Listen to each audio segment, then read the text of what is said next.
The best and most beautiful things in the world cannot be seen or even touched. They must be felt with heart. As long as our hearts beat, we'll find the rhythm.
Rhythm is the soul of life. The whole universe revolves in rhythm. Tap is the rhythm of our hearts.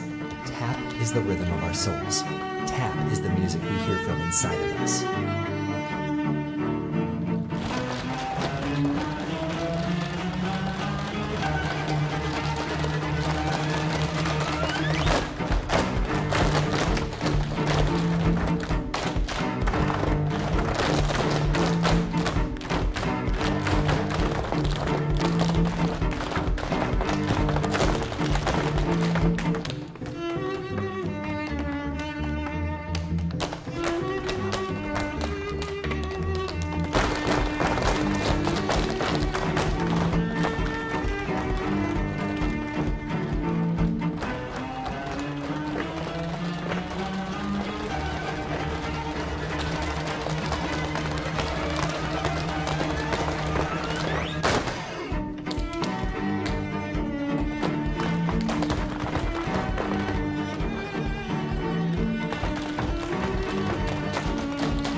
Beginning was a bit, and the beat was the rhythm of God. And the rhythm of God is the harmony of men. And where there is harmony, there is peace.